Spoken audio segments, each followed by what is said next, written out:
राधे राधे। जय श्री कृष्णा। प्रिय भक्तों, आप सभी भक्तों का आपके अपने YouTube चैनल अंश भक्ति पर हार्दिक स्वागत है। आज के इस वीडियो में हम वट सावित्री की व्रत कथा का श्रवण करेंगे। यदि यह कथा आपको अच्छी लगे तो प्लीज़ कमेंट में ज़रूर बताइएगा। भद्र नामक एक देश था। वहाँ के राजा का नाम था अश्वपति। ईश्वर ने उन्हें कोई संतान नहीं दी थी। वह बहुत चिंतित रहा करते थे। संतान प्राप्ति के लिए उन्होंने मंत्रोच्चारण के साथ हर दिन 1,00,000 आहुतियाँ दी। यह सिलसिला 18 साल तक चलता रहा। उनके इस तपस्या से प्रसन्न होकर एक दिन सावित्री देवी प्रकट हुई। उन्होंने राजा को वर दिया, राजन, तुम्हें एक तेजस्वी कन्या पैदा होगी। सावित्री देवी के वरदान स्वरूप कन्या पैदा हुई। राजा बहुत खुश थे। उनका सपना पूरा हो गया था। उनके चेहरे पर खुशियाँ लौट आई थी। राजा ने अपनी कन्या का नाम रखा सावित्री। वह जब बड़ी हुई तो बेहद रूपवान हुई। हर तरफ उसके रूप की चर्चा होती। राजा गर्व महसूस करते थे, लेकिन अपनी बेटी के लायक योग्य वर नहीं मिलने से राजा बहुत दुखी थे। उन्होंने अपनी पुत्री से कहा, तुम अपना वर खुद तलाश लो। सावित्री वर की तलाश में तपोवन में भटकने लगी। कई दिनों तक भटकते हुए सावित्री को वर मिल ही गया, सत्यवान। दरअसल साल्व देश के राजा धुमतसेन का राजपाट किसी ने उनसे छीन लिया था। उन्हीं राजा के पुत्र थे सत्यवान। देखते ही सावित्री ने सत्यवान को मन ही मन पति स्वीकार कर लिया। पिता अश्वपति ने भी सावित्री के फैसले का सम्मान किया। उधर जब नारद को पता चला कि सावित्री ने सत्यवान को पति चुन लिया है तो वह भागे भागे राजा अश्वपति के दरबार में पहुंच गए। राजा से उन्होंने कहा, हे राजन, आप यह क्या कर रहे हैं? सत्यवान गुणवान है, धर्मात्मा है और बलवान भी, लेकिन उसकी आयु कम है। 1 वर्ष बाद उसकी मृत्यु हो जाएगी। नारद जी की बात सुनकर राजा अश्वपति चिंता में डूब गए। उन्हें कुछ समझ में नहीं आ रहा था। पिता के उदास चेहरे को देखकर सावित्री ने पूछा, पिताजी, क्या बात है? आप चिंतित क्यों नजर आ रहे हैं? राजा अश्वपति ने सावित्री से कहा, पुत्री, तुमने जिस राजकुमार सत्यवान को अपना वर चुना है उसकी उम्र बहुत कम है। 1 साल बाद उसकी मृत्यु तय है। राजा ने पुत्री को सलाह दी, तुम कोई और वर तलाश लो। तुम किसी और को अपना जीवन साथी बना लो। इतना सुनते ही सावित्री ने जवाब दिया, पिताजी, आर्य कन्याएं सिर्फ एक बार ही पति का चुनाव करती है। राजा एक बार ही आज्ञा देता है। पंडित एक बार ही प्रतिज्ञा करते हैं। यहाँ तक कि कन्यादान भी एक ही बार किया जाता है। पिता ने सावित्री को बहुत समझाने की कोशिश की, लेकिन सावित्री हठ करने लगी। सावित्री ने 2 टूक कह दिया, मैं सिर्फ सत्यवान से ही शादी करूंगी। अंततः सब कुछ जानते हुए पिता ने पुत्री सावित्री की शादी सत्यवान से कर दी। पिता के घर से विदा होकर सावित्री ससुराल चली गई। अपने सास ससुर की सेवा करने लगी। वक्त बीतने लगा। जैसे जैसे मृत्यु के दिन करीब आने लगे, सावित्री की बेचैनी बढ़ने लगी। सावित्री ने 3 दिन पहले ही उपवास प्रारंभ कर दिया। उधर हर दिन की तरह सत्यवान जंगल में लकड़ी काटने चला गया। साथ में सावित्री भी गई थी। सत्यवान एक पेड़ पर चढ़कर लकड़ी काट रहे थे। तभी सिर में तेज दर्द हुआ। बर्दाश्त नहीं हुआ तो नीचे उतर आए। सावित्री अब सब कुछ समझ चुकी थी। सत्यवान का सिर गोद में लेकर वह सहलाने लगी। इसी बीच यमराज आए, सत्यवान को लेकर जाने लगे। सावित्री भी उनके पीछे पीछे चल पड़ी। यमराज ने सावित्री को समझाया कि यह विधि का विधान है, लेकिन सावित्री कुछ भी मानने को तैयार नहीं थी। वह यमराज के पीछे पीछे चलती रही। पति के प्रति इस प्यार विचार को देखकर यमराज ने कहा, तुम धन्य हो देवी, तुम मुझसे कोई भी वरदान मांग सकती हो। सावित्री ने इस अवसर का लाभ उठाया। पहला वर मांगा कि सास ससुर की आंखों की रोशनी मिल जाए। यमराज ने कहा, रोशनी लौट आएगी, जाओ अब लौट जाओ।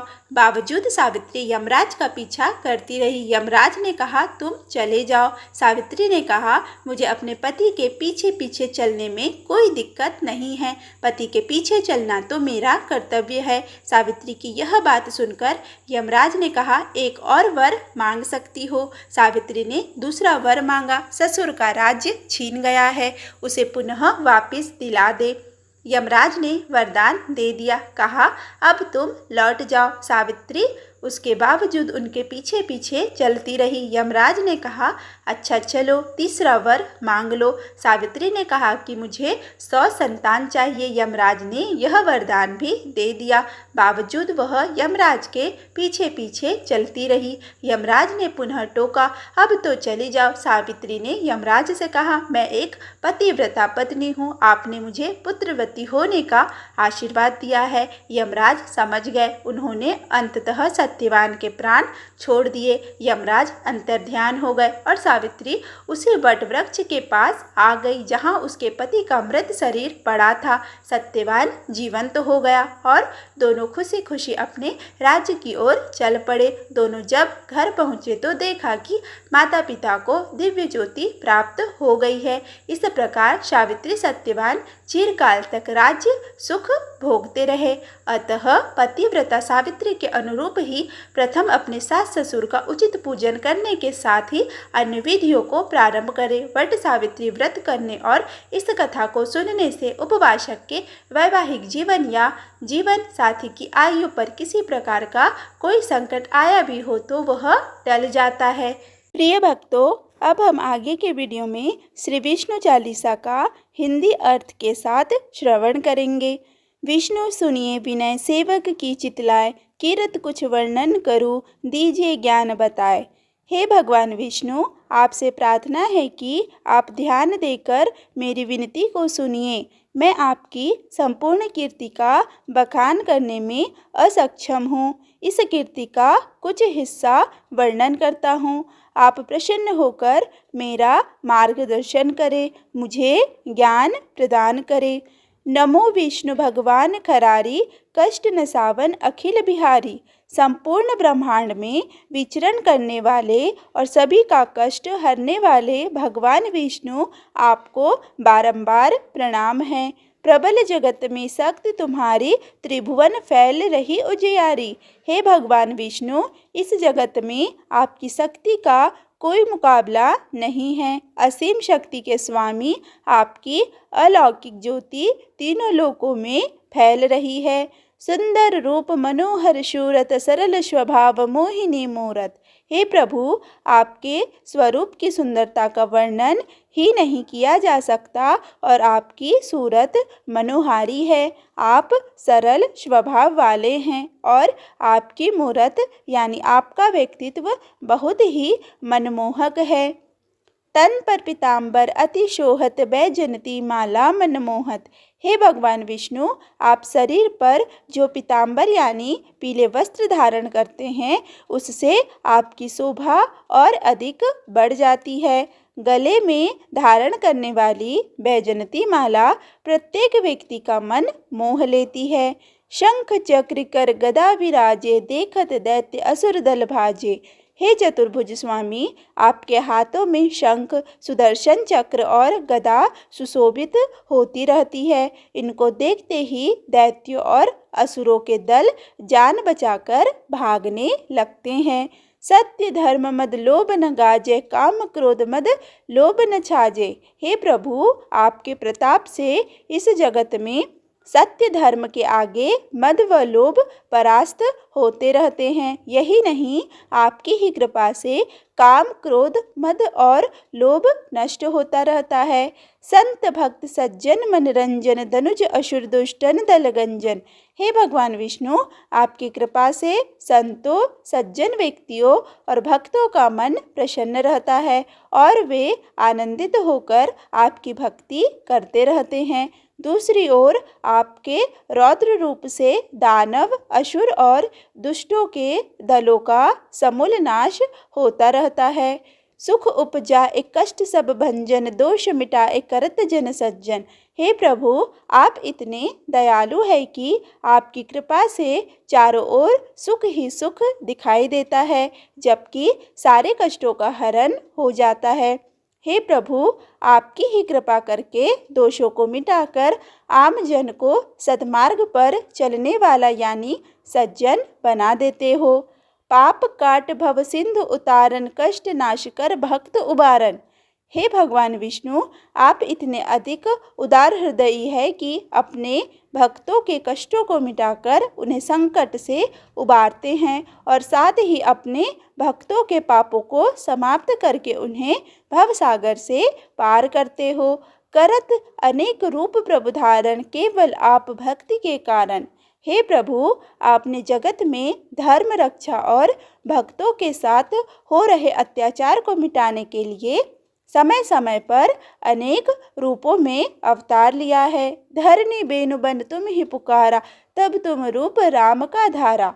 हे प्रभु, भगवान विष्णु जब धरती माता ने गाय बनकर त्रेता युग में जगत में असुरों के अत्याचारों से पीड़ित होकर आपको पुकारा, तो आपने उनकी करुण पुकार सुनकर भगवान श्री राम के रूप में अवतार लिया। भार उतार असुर दल मारा, रावण आदिक को संहारा। तब प्रभु आपने श्री राम बनकर असुर दल का सर्वनाश किया और असुर राज रावण व उसके संपूर्ण परिवार तथा उसकी विशाल राक्षसी सेना का संहार किया। आप वराह रूप बनाया, हिरण्याक्ष को मार गिराया। हे जगत के पालन करता भगवान विष्णु, जब राक्षस राज हिरण्याक्ष ने अपने बल से संपूर्ण पृथ्वी को समुद्र में डुबाकर सृष्टि में उथल पुथल मचा दी थी, तब आपने वराह के रूप में अवतार लेकर पहले पृथ्वी की रक्षा की और बाद में रौद्र रूप रखकर हिरण्याक्ष का संहार कर अपने भक्तों को आनंदित किया। धर्म तशतर सिंधु बनाया, 14 रत्नन को निकलाया।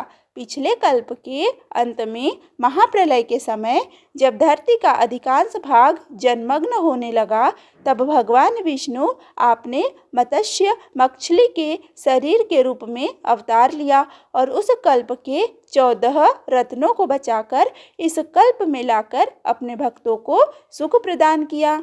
अमिलक असुरन द्वंद्व मचाया, रूप मोहिनी आप दिखाया। देवासुर संग्राम के दौरान जब समुद्र मंथन किया गया, जब समुद्र से अमृत का कलश निकला और असुरों ने अमृत पान के लिए जमकर उत्पात किया और कलश को पाताल ले गए, तब भगवान विष्णु आपने मोहिनी का रूप धारण करके अमृत कलश असुरों से लिया। देवन को अमृत पान कराया, असुरन को छवि से बहलाया। इसके बाद आपने देवताओं को अमृत ग्रहण कराया, जबकि असुरों को अपने मोहिनी रूप के मोह पास में फंसा दिया। कूर्म रूप धर सिंधु मछाया, मंद्रांचल गिर तुरत उठाया। समुद्र मंथन के दौरान जब मंद्रांचल पर्वत समुद्र में डूबने लगा और देवता और असुरों के समक्ष संकट उत्पन्न हो गया, तब आपने विष्णु भगवान कूर्म यानी कच्छप अर्थात कछुए का रूप धारण करके मंद्रांचल पर्वत को अपनी पीठ पर धारण कर ऊपर उठाकर संकट टाला। शंकर का तुम फंद छुड़ाया, भस्मासुर को रूप दिखाया। शास्त्रों के अनुसार जब भगवान शिव ने तपस्या से प्रसन्न होकर वृकासुर नामक असुर को किसी के भी सिर पर हाथ रखकर उसे भस्म करने का वरदान दिया, तो वो भगवान शिव को ही भस्म करने के लिए उनके पीछे पड़ गया। तब भगवान विष्णु ने ही मोहिनी स्त्री का रूप धारण कर भस्मासुर को ही भस्म कर संकट को टाला। वेदन को जब असुर डुबाया, कर प्रबंध उन्हें ढूंढवाया। जब ब्रह्मा से चारों वेदों को गुप्त तरीके से लेकर उन्हें समुद्र में डुबा दिया था, उस समय विष्णु भगवान आपने हयग्रीव के रूप में अवतार लेकर उन वेदों को पुनः प्राप्त करने के लिए सारे प्रबंध किए थे। मोहित बनकर खल ही नचाया, उस ही कर से भस्म कराया। भस्मासुर को मोह होने के लिए श्री विष्णु जी आपने मोहिनी स्त्री का रूप धारण किया और उसे अपने साथ नृत्य करने को राजी किया और धीरे धीरे नृत्य की भाव भंगिमा में उसका ही हाथ उसके सिर रखवाकर उसे भस्म कर दिया। असुर जलंधर असी बलदाई शंकर से उन कीन लड़ाई। अत्यधिक शक्तिशाली राक्षस जलंधर ने एक समय में बहुत ही अत्याचार किए और भगवान शिव के साथ युद्ध छेड़ दिया, जो काफी भयंकर साबित हुआ। हार पार शिव सकल बनाई, कीन सती से छल खल जाई। जलंधर से युद्ध में उसकी पत्नी वृंदा ने ऐसा तप किया कि भगवान शिव उसे पराजित नहीं कर पाए। तब सृष्टि में संकट उत्पन्न हो गया। यह दृश्य देखकर सती माता परेशान हो गई। सुमिरन कीन तुम्हें शिवरानी, बतला ई सब विपद कहानी। हे भगवान विष्णु, तब सती माता ने आपको याद करते हुए उस समय उत्पन्न सारे संकट की संपूर्ण कहानी को बताया। तब तुम बने मुनीश्वर ज्ञानी, वृंदा की सब सुरती भुलानी। इसके बाद सती माता की विनती करने पर आपने वृंदा की तपस्या को भंग किया। इसके लिए भगवान विष्णु आपने जलंधर का रूप धारण कर उसे मोहित किया। देखत तीन दनुज सैतानी, वृंदा आए तुम्हें लपटानी। वृंदा की तपस्या उस समय भंग हो गई जब आपको देखते ही भ्रम में पड़ गई और वह आपके पास आकर आपसे लिपट गई। हो स्पर्श धर्म क्षतिमानी, हना असुर उर शिव सैतानी। वृंदा माता के स्पर्श होते ही आपने अपनी गलती को भी माना। इसके लिए आपने वृंदा स्वीकार करके उनकी अपने साथ तुलसी के रूप में पूजा करने का विधान भी बनाया। वृंदा की तपस्या भंग होते ही भगवान शिव ने जलंधर का वध कर दिया। तुमने ध्रुव प्रहलाद उबारे, हिरणाकुश आदिक खल मारे। हे भगवान विष्णु, आपने ही नरसिंह का अवतार लेकर अपने भक्त प्रहलाद को उसके पिता हिरण्यकश्यप के अत्याचारों से मुक्त कराया तथा उसका वध करके पृथ्वी को पाप के बोझ से मुक्त कराया। गणिका और अजामिल तारे, बहुत भक्त भव सिंधु उतारे। हे भगवान विष्णु, आपने गणिका नाम की वैश्या और अजामिल नाम के डाकू को अनेक दुष्कर्मों के बावजूद जन्म मरण से मुक्ति देकर मोक्ष प्रदान किया। इसी तरह आपने अनेक भक्तों को भी भव सागर से पार किया। हरहु सकल संताप हमारे, कृपा करु हरि सिर जनहारे। हे प्रभु, आपसे प्रार्थना है कि आप हमारे भी कष्ट, दुख और संताप जो भी हो उनको हमसे दूर कीजिए। हे भगवान विष्णु, सारे जगत के सृष्टिकर्ता, आप हमारे ऊपर कृपा करें। देखो मैं निज दर्श तुम्हारे, दीन बंधु भक्तन हितकारे। हे प्रभु, आपसे यह भी विनती है कि मैं ऐसी कृपा करें कि आपके प्रतिदिन दर्शन हो। आप दीनहीन, दरिद्र, दुखी जनों और अपने भक्तों की भलाई करने वाले हो तो हम पर भी कृपा करें। चाहत आपका सेवक दर्शन कर हो दया अपनी मधुसूदन। हे मधुसूदन, मैं आपका सेवक हूँ और आपके दर्शनों की अभिलाषा रखता हूँ। आप अपनी कृपा करें और दर्शन दे। जानू नहीं योग्य जप पूजन, हो यज्ञ स्तुति अनुमोदन। हे भगवान विष्णु, मैं इतना अज्ञानी हूँ कि आपको प्रसन्न करने वाली पूजा और नाम जप आदि की विधि भी नहीं जानता हूँ। किस प्रकार स्तुति और यज्ञ आदि होते हैं यह भी नहीं जानता हूँ। शील दया संतोष सुलक्षण, विदित नहीं व्रत बोध विलक्षण। हे जगत के पालनहार, मुझे न तो शील दया संतोष जैसे कोई सुलक्षण ही आते हैं और न ही व्रत आदि के बारे में कोई जानकारी है। मैं आपकी शरण में हूँ।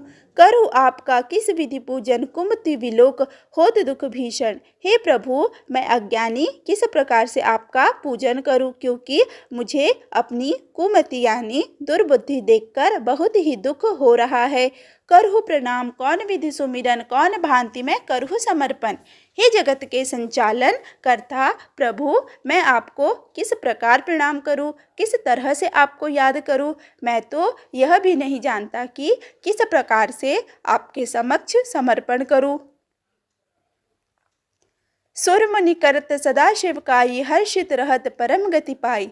हे भगवान विष्णु, ऋषि मुनि देवता आदि आपकी सदैव सेवा करते हैं और वो हमेशा प्रसन्न रहते हैं। अंत में परम गति यानी मोक्ष को प्राप्त होते हैं। दीन दुखीन पर सदा सहाय, जिन जन जान लेव अपनाई। हे प्रभु, आप सदैव ही दीन दुखियों की सहायता करते रहते हो। जो भक्त आपके निकट रहता है उसे आप अपना बना लेते हो। पाप दोष संताप नशाओ, भव बंधन से मुक्त कराओ। हे भगवान विष्णु, मेरी आपसे हाथ जोड़कर प्रार्थना है कि आप हम जैसे भक्तों के पाप दोष और दुख संताप को मिटाओ और मुझे भी इस भवसागर से पार करके उद्धार करो। शुद्ध संपत्ति दे सुख उपजाओ, निज चरणन का दास बनाओ। हे सृष्टिकर्ता, आपसे करबद्ध विनती है कि आप हम सबको धन संपदा पुत्र आदि प्रदान करके हमारे जीवन में सुख उत्पन्न करो। साथ ही यह भी प्रार्थना है कि आप मुझे अपने चरणों का दास बनाकर कृपा बरसाओ। निगम सदा ये विनय सुनावे, पढ़े सुने जो जन सुख पावे।